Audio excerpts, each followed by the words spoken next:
शांतिपुर नाम का गांव था। वहां के लोग काफी शांति प्रिय और खुश मिजाज थे। उसी गांव में एक रात दिनेश और राजेश नाम के दो दोस्त बाहर से आ रहे होते हैं और रात हो जाती है। अरे राजेश भाई, थोड़ा जल्दी जल्दी चलो। आप तो नई दुल्हन की तरह आराम आराम से चल रहे हो। रात हो गई है और आगे सुनसान रास्ता है। अरे दिनेश, अब मैं तुम्हारी तरह माल तो खाता नहीं, आराम आराम से ही चल पाऊंगा। तुम्हें लगता है भाभी से मिलने की जल्दी हो रही है? ऐसा कहकर दोनों हंसते हुए आगे बढ़ जाते हैं। तभी उन्हें किसी की आवाज सुनाई देती है। दिनेश, तुमने किसी की आवाज सुनी? ऐसा लगा कि जैसे कोई हमें आवाज दे रहा है। हाँ राजेश भाई, सुनी तो मैंने भी, लेकिन इतनी रात को हमें कौन आवाज देगा, वो भी इतनी सुनसान रास्ते में। तभी उन्हें फिर से वही आवाज सुनाई देती है। इस बार वो उन दोनों का नाम ले रही होती है। राजेश, ओ दिनेश। दिनेश भाई, मैं तो कहता हूँ अब भाग लो यहाँ से। ये तो कोई भूत प्रेत का मामला लगता है। भागो रे भागो, अपनी जान बचा के भागो। ऐसा कहकर राजेश और दिनेश वहाँ से भागने लगते हैं। लेकिन तभी वहाँ एक भूत उनके सामने आ जाता है। कहाँ भाग रहे हो तुम दोनों? कहाँ जाओगे मुझसे बच के? मैं तुम्हें छोड़ूंगा नहीं। ऐसा कहकर भूत उन दोनों पर हमला कर देता है। दोनों डर के मारे बेहोश हो जाते हैं और भूत वहाँ से चला जाता है। अगले दिन कुछ गांव वाले वहाँ पर आते हैं। अरे वहाँ देखो कौन उल्टा पड़ा है, देखो इनको। गांव वाले जाकर राजेश और दिनेश को सीधा करते हैं। अरे बाप रे, इनका चेहरा तो एकदम बिगड़ गया है, जाने कौन किया है। तब तक राजेश और दिनेश को होश आ जाता है और वो दोनों अपना चेहरा देखकर डर जाते हैं। अरे दिनेश भाई, ये हमारे चेहरे को क्या हुआ? अब सारा का सारा नोचा हुआ है। अब हम किसी को मुंह दिखाने के लायक नहीं रहे। सही बोलते हो भाई, ससुरी हमारी बीवी भी नहीं पहचानेगी हमको। चुप बकर बकर लगा रखी है? अरे तुम दोनों रोते ही रहोगे कि बताओगे भी कुछ? क्या हुआ है? कौन बिगाड़ा तुम्हारा होलिया? कौनो आमिर खान तो नहीं हो तुम लोग जो इतना रो रहे? फिर दिनेश और राजेश उनको रात वाली सारी बातें बताते हैं, जिसे सुनकर गांव वाले हंसने लगते हैं। अच्छा, तो तुम कहत हो रात में एक भूत आया और खाली तुम्हारा मुंह नोच के चला गया और जान बख्श दिया है? अरे का झंडू समझत हो का हम सब का? न जाने कहाँ से पिट पिटा के आ रहे, फालतू बतला रहे। नहीं भाई, हम सच कह रहे हैं, सच में ऐसा ही हुआ था। फालतू बात मत करा हो, अभी तो तुम्हारा मुंह नोचा गया है, ज्यादा बोले तो हाथ पांव भी तोड़ देंगे। अफवाह फैलाते हो। ऐसा कहकर गांव वाले उनको वहां से भगा देते हैं। उसी रात बिरजू छत पर सो रहा होता है। तभी वो भूत उसकी खाट के सामने आकर खड़ा हो जाता है और उसे जोर से लात मारता है। कौन है? किसने मुझे लात मारी? किसकी मौत आई है? लेकिन जैसे ही वह भूत को देखता है, उसकी सिट्टी पिट्टी गुम हो जाती है। उसकी आंखें फटी की फटी रह जाती हैं। मेरी मौत आई है। मैंने लात मारी है, आजा लड़ते हैं। बिरजू भूत के पैरों में गिर जाता है और माफी मांगता है, लेकिन भूत उसे भी मुंह नोच कर बेहोश कर चला जाता है।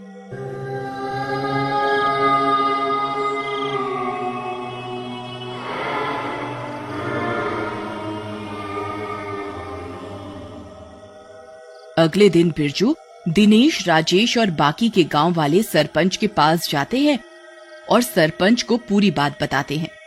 अरे अब तुम भी बिरजू इन राजेश और दिनेश की बातों में आ गए। ये तो वैसे ही डरपोक हैं।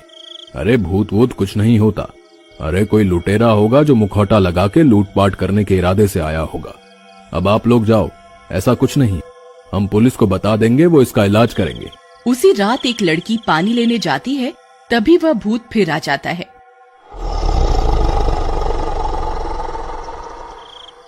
लड़की, थोड़ा सा पानी हमें भी पिला दो। भागो रे भागो, अपनी जान बचा के भागो, ये मुंह नोचवा तो फिर आ गया, बचाओ।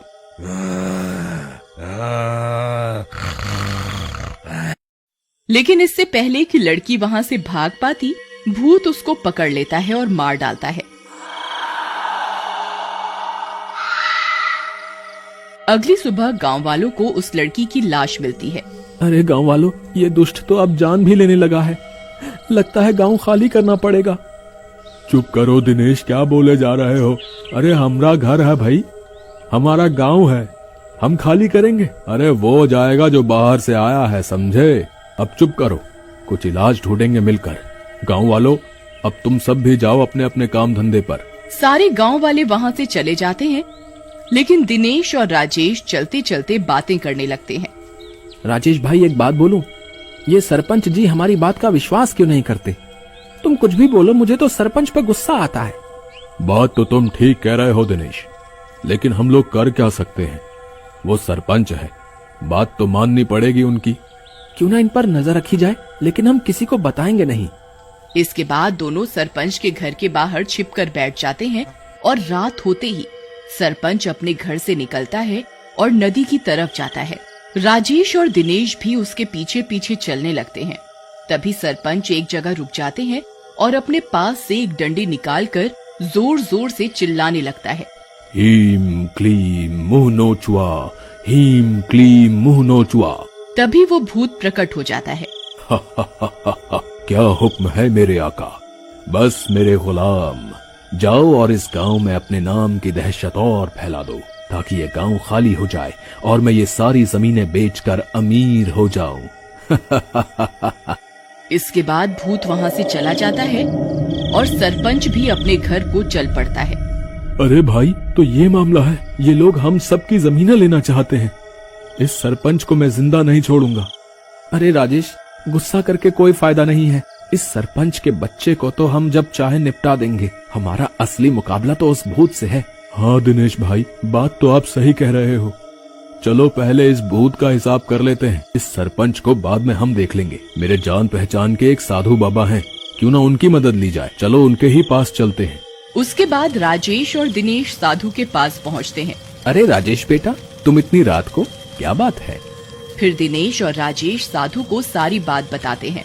देखो राजेश बेटा, उस भूत की सारी शक्ति उस लकड़ी में है जो सरपंच के पास है। अगर वो लकड़ी हमारे पास आ जाए तो हम उस भूत को रोक लेंगे। लेकिन बाबा, वो दुष्ट सरपंच हमें वो लकड़ी क्यों देगा? बेटा, हमने कब कहा कि वो हमें देगा? वो हमें उससे छीननी पड़ेगी और ये काम हमें जल्दी ही करना होगा। उसके बाद तीनों योजना बनाते हैं और योजना के अनुसार अगली रात को वो तीनों भी सरपंच के पीछे चल पड़ते हैं। सरपंच नदी के किनारे पहुंचकर लकड़ी निकालकर फिर से भूत को बुलाता है और उसे फिर से गांव में दहशत फैलाने के लिए भेज देता है। लेकिन वो जैसे ही अपने घर जाने के लिए मुड़ता है, दिनेश उसे जोर से लात मारता है। सरपंच नीचे गिर जाता है और उसके हाथ से लकड़ी दूर गिर जाती है।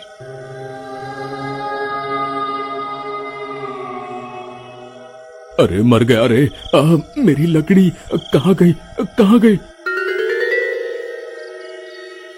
उधर राजेश जल्दी से लकड़ी उठा लेता है। सरपंच जी, वो लकड़ी मेरे पास है। अब तो हम आपको नहीं छोड़ेंगे और साथ ही आपके इस मुंह नोचुआ भूत को। तभी वो भूत वहां आ जाता है और दिनेश को पकड़ लेता है। बचाओ भूत बाबा, बचाओ बाबा, भूत ने मुझे पकड़ लिया, बचाओ।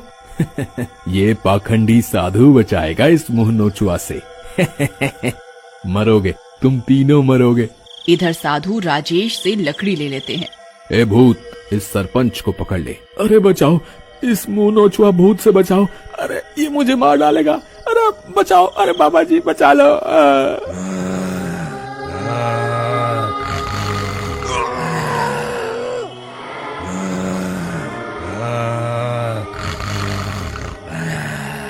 लेकिन साधु भूत को नहीं रोकते। थोड़ी देर में ही भूत सरपंच को मार देता है। उधर साधु बाबा भी अपने मंत्रों की शक्ति से उस लकड़ी को जला देते हैं। जैसे ही लकड़ी जलती है,